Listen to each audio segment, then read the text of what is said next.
My name is Paul Clare, and I'm a director here with OptiCommerce, and we're also exhibiting here at the 100% Optical Show just over there. My talk is actually quite useful, I think. It's quite helpful because of the results we're getting for other opticians. It's actually proven statistics what we're going to demonstrate and show you via my presentation today. And I'm going to share 5 top tips with you on how you can make your website and internet marketing pay dividends, i.e. bring positive results back to you. Can I just ask quickly for the few people that are here right now, have you actually got a website and strategy in place already, or is it something you're looking at doing?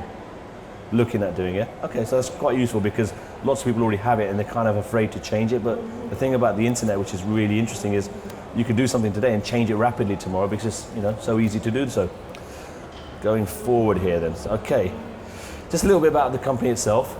We established 5 in 2009, and we've been supplying digital services, and our catalogue of products has been growing over that period. Primarily, we began by delivering e-commerce websites back in 2009, and at that time, e-commerce was relatively new in this industry. Glasses Direct was the kind of pioneer worldwide of launching glasses sales online, and how we actually began as a company was interesting because I used to have a software company which used to develop websites turnkey very rapidly, very quickly. And when I say very quickly, literally the next day, I would offer somebody a complete e-commerce website selling a mixture of products where all they had to do was market the range. At the time, I sold one of these packages to an individual who was an ophthalmologist who was running his own optics business as well. It was in the retail sale of optical products. And he bought one of our websites and he turned it on the next day. He goes, wow, because this is really, really good. It's really quick. And I got to know the person a little bit better. And I got to learn that he, at the same time, had paid a company, I think it was £10,000 to develop his practice business that he had, a website. And he said, well, Paul, don't worry. I know your site's really good, but this one's already underway. I've got it going and I should be launching soon. Over a period of time, what he realized was that it wasn't going to launch soon. It actually took him, I think, 9 months longer than planned. It took him 3 times over budget. And the most annoying thing I think he found was he thought it was a few phone calls to the person, the website would go live. He realized that he was having daily, weekly calls with this person in depth, trying to explain to them how the prescription page would work. And then eventually one good day he got his website live. And then it dawned upon him that he actually had to photograph all the frames, whiten all the frames, then upload all the frames. So here's an ophthalmologist going into optics, uploading images into a website. It's interesting. But guess what? He launched his website and he did make sales. But then he dawned upon him, he said, Paul, actually what you're doing for like a wide range of products and services, we should niche what you're doing and we should actually make it optic specific. He told me a little bit about the industry. He said there's 3,000 independent opticians. I think the figure's probably closer to 5 actually, but we said 3,000. He goes, approximately 10% of these are top-end practices, and I feel they'll all eventually require a internet presence, and they'll probably be selling glasses online. So we thought, okay, 10%, how long would that take, you think? Probably about 6 months to a year to get. So we launched in 2009. We went to Optra Fair, I think, that year, had a big stand, and we thought, okay, let's collect the orders. But it didn't quite work out that way. There was a lot of, oh, but you can't be selling glasses online. We're professionals. We have to examine. So what was considered novel and new at that time, people were kind of against it. But as with any industry, it starts to mature. The bigger guys started doing glasses online and selling on glasses. It became more of a norm.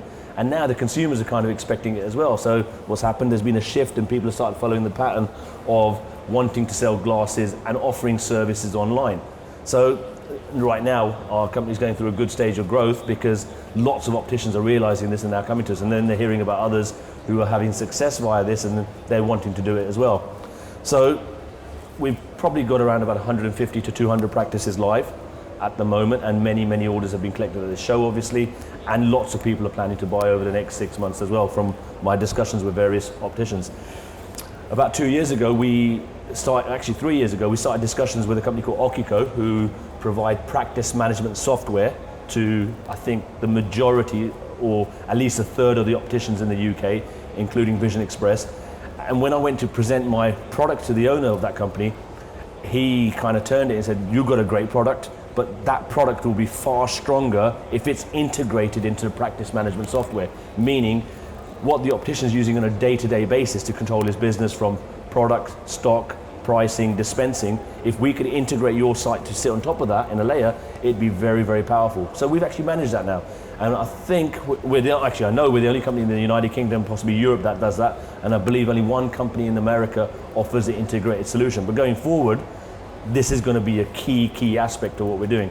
And we're also in discussions with a number of the other companies in the UK to consider linking our software with their software as well. So the integrated solution become more of a common feature, I believe. In terms of, as a company, we've also started selling sites abroad. We've actually got our first client in Canada. And there's a group from Saudi Arabia who's also looking at doing a website with us as well. So it's growing on a global scale too.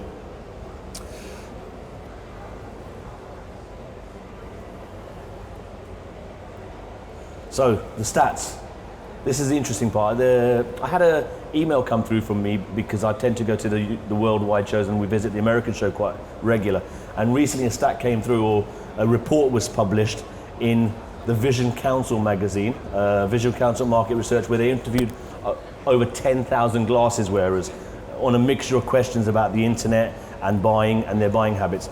And as you can see, it's quite significant actually. 28.4% of people that use the internet in some methodology, not to actually buy, but in the buying process at some point, they engage with the internet to buy contact lenses. That doesn't necessarily mean they buy them online. It could be they look for information, they find out information about specific lenses and maybe visit the store. Others may go to a store, learn something and then buy online. So 28.4% is a significant 1 in 4 basically.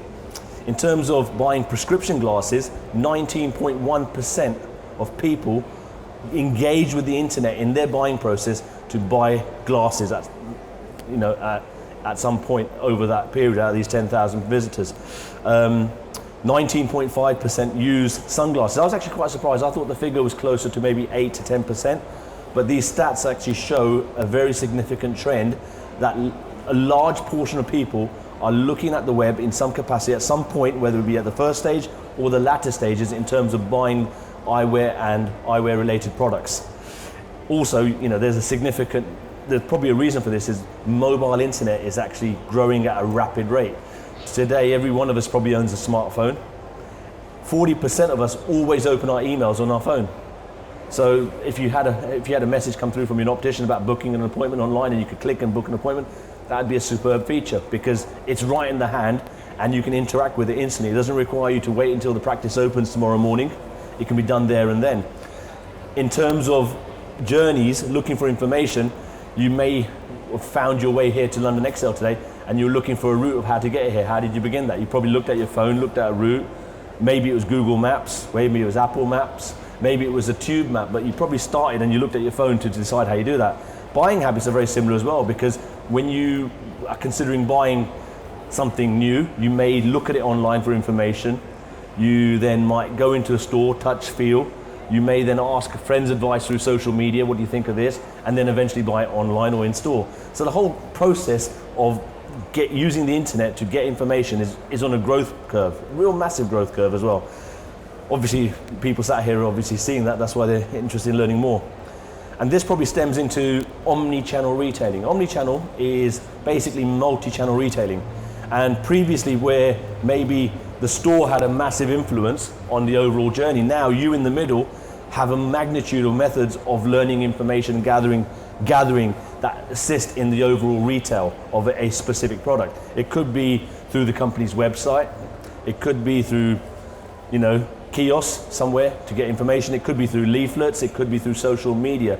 But all these factors contribute in getting a sale, and that's the omni-channel experience, using multiple devices to eventually buy something. It's not as simple as just walk in, learn about something and walk out with it. You're probably going to use a number of different mechanisms to gather information. It's actually shown, these stats are slightly old, the ones I've got here. It shows that 90% of a journey actually begins on a mobile phone. So if you're looking at going to an optician, you're looking at buying a pair of sunglasses, more likely than not, you will research something online at the very beginning. So having a strategy and a mobile strategy is very, very important. And I say mobile strategy because you'd be shocked to here. When I did my research on the UK sector, when I looked at websites, the majority of websites in this industry are quite poor, really. Not very, very good. There's some really good ones, but the majority are not of a high enough standard, really, compared to other industries. Then if I take it one stage further, if everyone's looking at what mobile websites on their mobile, hardly any opticians have a mobile-friendly website. So we missed the phase of getting a good website. Now we're already at the stage where we need a mobile-friendly website. I probably think less than 5% of opticians in the UK have a mobile-friendly website. Now, what does that mean for the consumer? It means, the journey is not going to be very smooth and very enjoyable. But if you are an optician who embraces mobile technology, see the relevance of it, see the importance of it, this then can play a significant role in you determining your strategy and how you can benefit from it. Tip one then, therefore, is we know omni-channel is important. We know people look for information about products and services, including eye tests, contact lens fittings, sunglasses, Gucci glasses, whatever it may be. We know people are going to look for this information online. Determine a strategy for your omni-channel. That doesn't necessarily mean you have to sell online, but have a strategy in place for how your customers and potential customers can engage through the web, through the social media platforms, through your practice. Have a strategy in mind, whether that be selling frames online or offline, whether it be attracting more patients, whether it be higher value patients. If you were looking for higher value patients, the message on the homepage of your website, the practice fit out have to be of a certain standard. So have a strategy in place for your website too. If you're pushing clinical services, have good information about those services online. Get information, because information gives patients confidence in buying from you and using you as a person to get those services. So I say that because I look at some websites and it seems like they haven't really had much thought put into how they appear. For example, if you want to sell frames online, on the homepage of your website you should have engaging offers, you should have a selection of frames that people can browse. That's a strategy for that. If you're looking at getting higher value patients, well, then your website has to portray a certain image, because those people want to spend money where they feel they're going to get good value for money from that particular optician. If you're looking at attracting more patients, well, have some offers that entice these people. Whatever your strategy is, that should dictate how you go about building your website. Your website, put some wow into your website. We recently, or last year, we did a roadshow with SiteCare where we went along and spoke at all the events, and we said, look, you need a wow website. The whole theme about their roadshow was wow. And the website is so important nowadays. And I'll go through some of these things for you a little bit in detail, because if you have a practice now, how much have you invested in your practice to date? Have you invested in it looking nice, a nice shop fit out? Have you put great signage on the front? These are all factors that help you grow your business. Have you got good window displays, because that attracts people coming into the practice. Talking about window displays, if you do get a chance, our stand's over there, and we've got a superb window display with the virtual reality where people can try on frames from the outside of your shop, touch the screen or touch the window and change frames as they appear in your face. If they like those frames, they're even able to email themselves a picture of themselves with them on. Really amazing. Now, if you're looking at standing out compared to your competitors, this is a brand new product in the United Kingdom. It would really make you stand out, and it improved the window display in your shop as well. But the point I'm making here is people spend a lot of money investing, making their practice look really, really nice. Frame collections, you buy nice stock, people then are enticed to come in and buy these things. You've invested in all these factors, including the high-end equipment. But the question I have is, what's the first point of contact for most new customers? You've invested in this beautiful practice, you've got really nice frames, you've got a real nice equipment, friendly staff, but for most new customers, what's the first point of contact for them? If they are referred to you, which I've understood that most patients in the independent sector, for example, are recommended or referred to you. If something is referred to you, what do you do yourselves? If you've been referred to, say, for example, a restaurant to go to or a hotel, what do you tend to do? Do you go to that potential person's website, learn more information? Well, more than likely that the person who's been recommended to you as well will go to your website. So, if your website looked like this or looked like this, if you were choosing a business to go to out of those two, which one would you probably feel more confident going to? I see some nods. Definitely the left-hand side. It's the right-hand side, obviously. It just has a fresher, more professional looking feel. This actually are the same business. that was the original website that we got, and the person asked us to do on the new website, so we just refreshed it. Same content, but it just looks a lot more appealing. 80% of patients, new patients, will actually look at your website before deciding whether to come to you or not. So if you've got a website that looks really good, you're enhancing your possibilities of attracting new patients. If you've got a website that looks a little bit dated, you've got a website that doesn't open up well on mobile phones, you're reducing the chances of success there. So put some wow into it and make it look presentable, because you've done all this other work inside the practice. What's a bit extra on the outside of the first point of contact? What else can you do? Well, on your website you could put a video, you know. Welcome to Crisp Opticians, Eastcote's premier eye care provider. Welcome to Hod Barnes & Dickens Opticians. My name is Abbas and I'm the practice manager here. Clough's Opticians is Lancashire's leading independent eye care practice. The ethos of Hod Barnes & Dickens is to provide the highest level of eye care possible. I came into Crisp Opticians when I was 11 for contact lenses, and I've been coming ever since. At Clough's Opticians, we've invested heavily in the latest imaging equipment, which allows us to take high-quality photographs of your retina. From stylish, colourful spectacles to more sophisticated children's eye care, you can be sure your child is receiving the best possible eye care. Clough's Opticians, caring for your and your family's eyes. Hello, Crisp Opticians.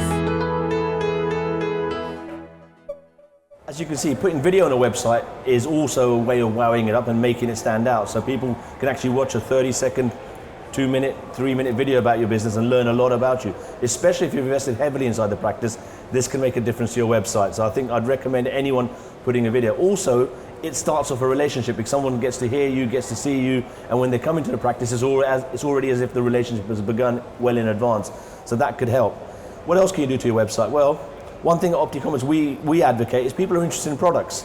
So if you've got them in store, why not showcase these products online? Doesn't necessarily mean you want to sell them online, but at least showcase them. So people are online right now searching for various different things like eye care, eye test, contact lenses, dry eyes, glaucoma. They're looking for this information, but they're also looking for the latest Tom Ford, the Silhouette range, the Lindbergh range. They want to know about products too.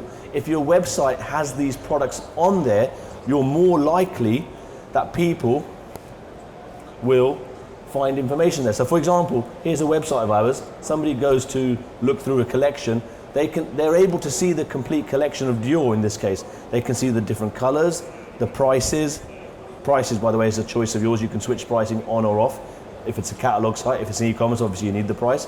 So people are able to learn about that product. But what's really important about the catalog site actually is each product has a code. And if you write a description with that code, optician, and the area name, Google will actually benefit you, because when somebody's looking for a frame near your practice and you've got that product inside your catalog with these relevant keywords, your website's far more likely to come up higher in a search than somebody who offers the product but doesn't showcase it online. As a result, new patients looking for frames are more likely to come across your practice. So that's the benefit of installing a catalog, even if you're not thinking about e-commerce. Obviously, if you're thinking about doing e-commerce, it will make a big benefit as well. So put a catalog in your website, showcase all the different brands, talk about those brands, because people are interested. We're proud to be associated with a company called Fitting Box. Fitting Box are the leaders in augmented reality. Augmented reality is basically trying on frames on your picture or on live. And here I've got a small video.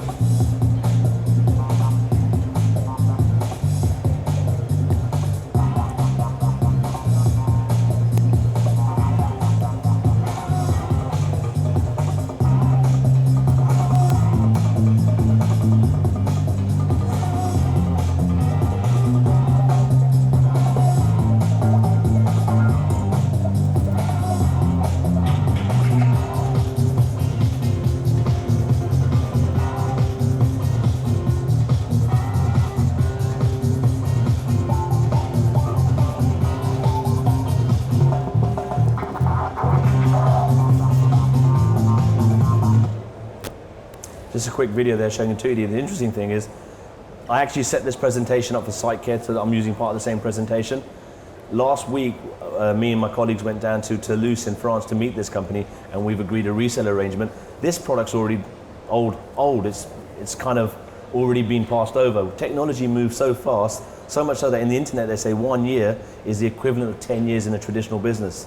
This 2 years ago when I showed it to people were like, wow, you can upload an image, put frames on, that's really good. Now you can walk up to the window of your shop, you can go into the website and actually see how they look on your face, and you can move around and they move with you. If you haven't seen this, please do come over to our stand, because you will be amazed at the technology, and hats off to this company, because the amount of effort and work that's gone into creating this is truly amazing. We're proud to be able to offer this to our customers in the UK as well. The 2D version and the 3D version, truly amazing. And when your customers come to your website, could you imagine how they're going to feel when they try on a frame? You're going to think, wow, that looks good. More importantly, could you imagine now, somebody's bought a Chanel frame from you, and you know they're a Chanel buyer. Chanel bring out a new collection, and you've already got their picture. What if you sent them an email with the latest range of a product they might be interested to them, and they get a postcard or something through the post or an email, and they look at it and think, wow, that's a new frame, they might want to buy it. So these are the kind of things you could be doing, and the kind of strategy you could be deploying.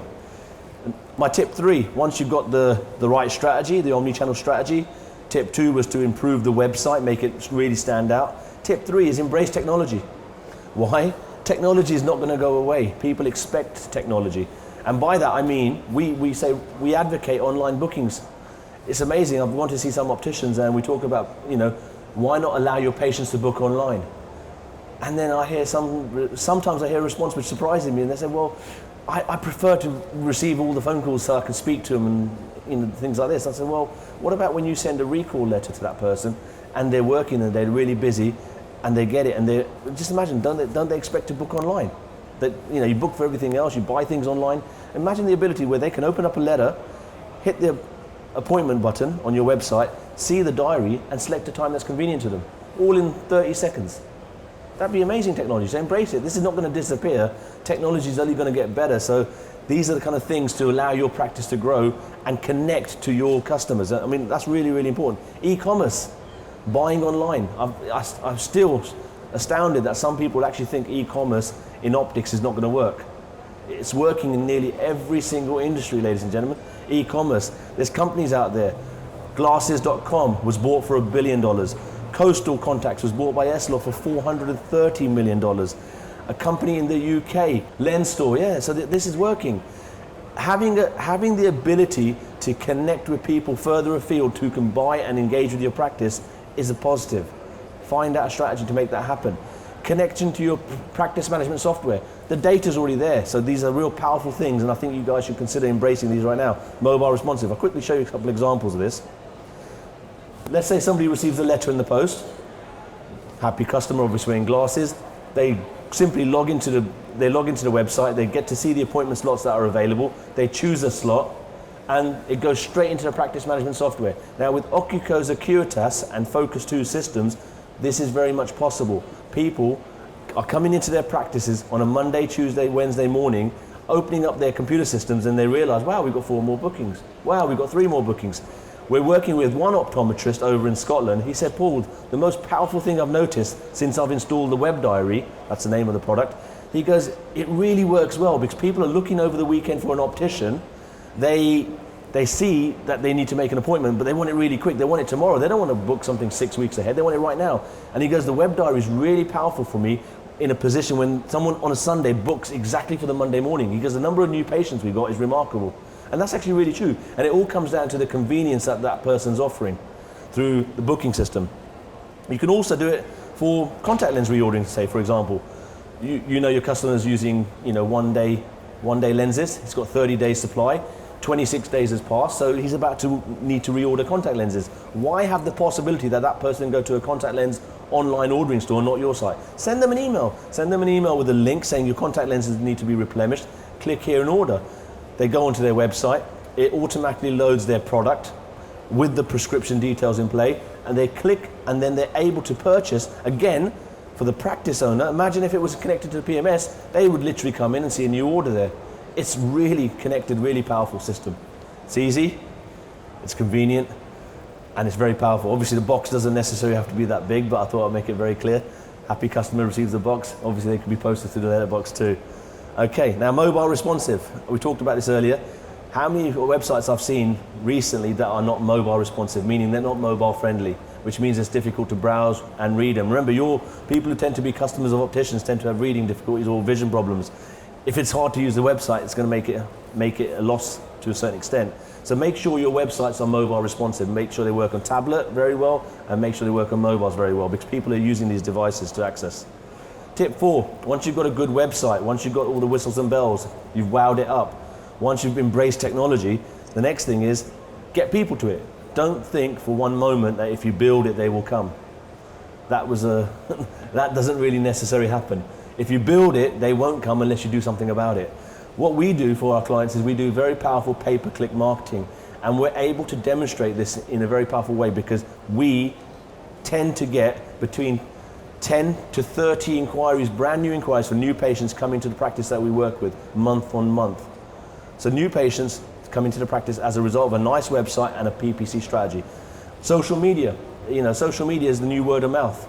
If you've got a Facebook link and you're posting something once a month, just close it down because you're not talking that much. You need to connect and you need to be more in touch with these people on a regular basis. If you're unable to find the time to do it yourself, ask somebody else to help you because it's worth it. It will make a difference to your business. People have websites, and it's interesting, they don't put it on their receipts, www.websitename.com.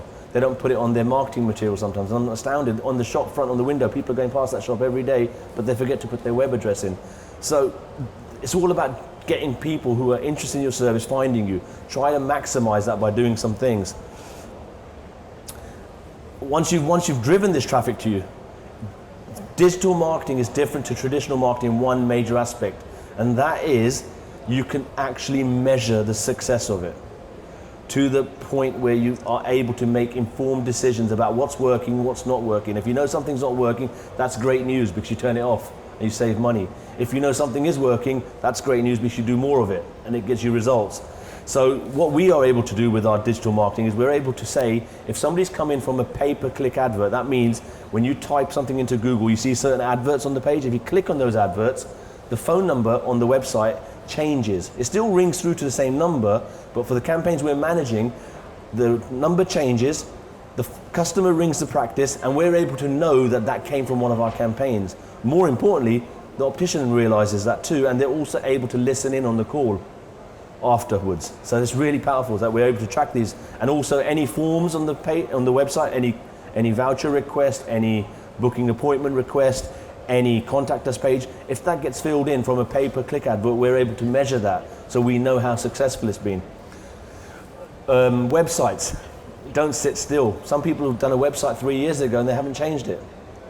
But your business has changed, your customers have changed, your stories have changed. Make sure you're always updating the content, whether it be seasonal, whether it be Google reviews, requesting things. Make sure you're always on top of your website. It's such an integral part of your marketing material. Don't just put it up there, leave it for 6 months or a year. It's going to be out of date. It's probably, you've got to do something with it. Newsletters to your customers, these are all important factors. I'll give you an example going into the tracking and measuring. Here's some live statistics for 4 practices that we're working with on a pay-per-click campaign. You can see that January's been the busiest month, but October, November and January, that's the last 4 months, 4 different practices we're working with. What you'll see in the first row for every optician is the overall number of clicks. As you can see, in the first practice it's between 600 to 900. In the last practice there's between 1,000 and 1,200 visitors. So having a nice website is important because 1,200 people are coming to it. You want to make sure they get the right impression. So it's important having a good website. But with the pay-per-click that we're generating, how effective is it? Well, for me, pay-per-click is probably the best form of marketing you can do. Why? If I'm interested in something, I will type it into Google and the results that show are very relevant. So if you want to target your people, imagine you could target them you only want to target them within a 3-mile radius of your practice. You only want to target people who are only interested in your service. You only want to target people at specific times of the day. With Google pay-per-click, you can do this. So Google clicks that we're generating, we're typically getting between 30 to 47% of visitors of the overall website traffic are coming from pay-per-click marketing. What's different about pay-per-click and organic traffic? Well, organic traffic tends to be people looking for you, so they're going to come to you in any case. Pay-per-click traffic is people looking for your services, not necessarily you. So those are potentially all new customers. So that's the kind of traffic you can generate. And these opticians, by the way, some of them are in smaller towns, some are in bigger towns like London. So it's a mixture. So it shows you what's possible online.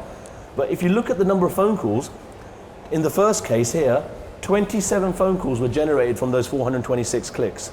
That means 27 people clicked on a Google advert for a practice they may not have known about but prior to that, clicked on it and then decided to call them. And it's interesting because we never had phone tracking, as you can see, in October. So we were asking our opticians, well, how many phone calls do you get? And most of them said, well, I don't really know. We get calls every day, but we don't really ask our customers how they heard about us. That's why we brought call tracking in, to prove that it really does work really effectively. So we can see 27 people call this practice. This one we haven't got call tracking in, but this one 21, 27 as well. So the number of phone calls coming in from paid marketing is really, really good. That's 27 potential new customers. Also, people filling in the forms. 16, 9, 11. That means people have gone to the website and decided to interact. So if you've got a website that's got one contact us page right after the 6th search, that's not good. Make sure you've got contact forms or ability for people to leave their details on every single page of your website. Which you have, you'll get more forms being filled in. So you can see overall 43 people contacted this practice as a result of our paid marketing, which is 10% of the people that we sent to it. Phenomenal. The only thing we can't measure now, which is interesting, we cannot measure the number of people who went to the website, liked it, made a note of where it was and went there just before they went to work or in their lunch break or after work. We can't measure that. And unfortunately, most opticians that we ask don't really ask how did the person hear about it. It could be that it was referred and they looked online, we're not sure. So that's unfortunately the only thing we cannot recommend. But knowing, I always used to tell our opticians, the number of forms is going to be the lowest number of people that come to you in terms of measuring. People who call you will always be higher. But people that come in, I think, will be even higher as a result of looking for an optician. So what can be achieved is phenomenal online. Number of inquiries can really grow, and it's very, very much adaptable as well. So you can do it and you can grow it as you go. Don't miss the boat. The digital optician technology, it's going on. And this industry, unfortunately, is way behind in terms of websites, digital marketing strategies, way behind. But take that as a positive, because most of your competitors in your local area have not gone up on the boat. But don't miss it yourselves, because it's a big opportunity, because people are looking online for you. If they are looking online for you, make sure they find you. Make sure when they find you, they see a good website. When they see a good website, make sure when the call comes in, your staff answer it appropriately, and when they come in, they get a great experience. OptiCommerce is just over there, and if you haven't got a strategy for your web business, or you haven't got a website, or you're looking at improving your website, or you just want to see, you think you've got a good website, you just want to see, make sure you're doing it right, come over to us, and one of my team members can gladly assist in that, and we can see what we can do with yourselves. If you've got a great website, it's working really well, well done, come tell me, share it with me, I'll share it with the others, yeah? Any questions, ladies and gentlemen? That's my number down here, just in case anybody wants to call me direct or anything. But any questions? No? You were talking about the website and how they should look, but finally, all websites have the same look, approach, minimalist, and they don't look. They look the same. So which ones? Sorry, which websites? When you talked about building a website, it should be professional and look good, have good photos, and layout should be look good. almost the same. And that's the problem. The good ones all look the same. That's actually not a problem if you think about it. The good ones are good because they follow basic principles. And basic principles are, there's a general layout a website should have and general information. One person showed me their website today, looked really nice, for example, but they had no text on the page. And it never said, for example, we are an optician in London, we supply the following brands, we offer the following clinical services, we're open between this time and that time. They didn't have that information. It just had nice pictures. Google reads information. So when Google brings up a result, it can't read pictures. It can only read text. So if your website homepage has no text on it, it won't get found. It won't get seen anywhere. Even though it might look prettier possibly, it doesn't necessarily get picked up. The reason some websites look the same and are very similar is because there's a certain formula out there which good agencies are following. And it's not rocket science. You don't have to rebuild it. You don't have to make it different. Use something that's already working and embrace that. Any other questions? Andy, you want to make a comment there? By the way, this is Andy Chancellor. He's the e-commerce director with Optico, and he works very closely with OptiCommerce. Now, I was just about to say, although they came from the same stable, Yep. a lot of the the individual brand and properties of the independent optician can still be represented. That's quite different to the others. Yep. So obviously, yeah, the color schemes, logos, theme, some could be perceived for value for money, some could be quality of service. You can make them look different even within the same look and feel. Any other questions? Okay, thank you very much.